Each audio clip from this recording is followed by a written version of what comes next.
One day, Percy arrived at the quarry to collect some stone for his trucks. Snow and frost lay everywhere. There was not a sound to be heard. Percy ventured further. He found Mavis, the new diesel engine, resting in the shelter of some rocks. "Cheer up, Mavis," he whistled. Mavis was still remembering the trouble she'd had with trucks. "Manager says I don't listen to advice. He says I've no business jauntering down Toby's line. Toby's a fusspot. Toby has forgotten more about trucks than you will ever know," replied Percy. "You must put the trucks where he wants them. Then you'll be a really useful engine. Now, if you'll excuse me, I have to take these stones to the harbour." Mavis liked Percy, but she still wouldn't listen to his advice. "Why shouldn't I go on Toby's line?" The siding arrangements were awkward. To put the trucks where Toby wanted them, Mavis had to make several journeys. She started making a plan.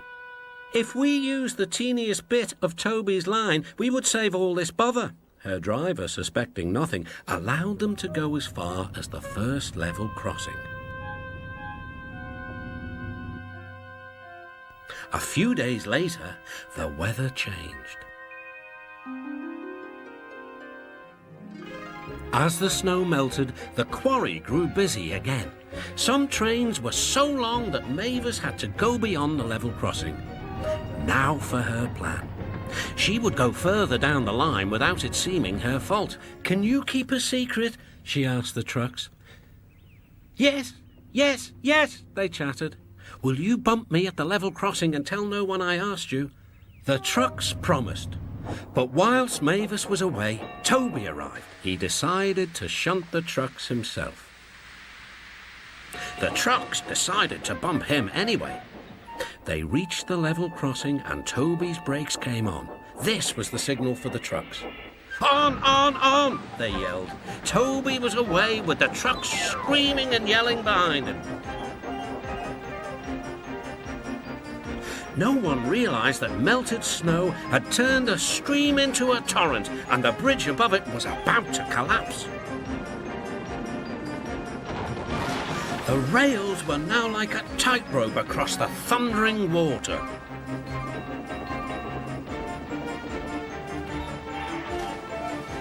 "Stop! Stop!" cried Toby. His driver fought for control. They came nearer and nearer to the bridge.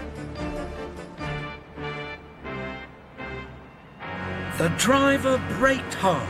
Toby stopped, still on the rails, but with his wheels treading the tightrope over the abyss.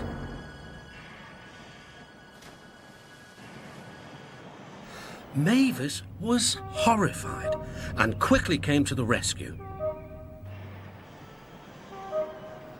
Workmen anchored Toby with chains while she pulled the trucks away. Then she helped Toby to safety.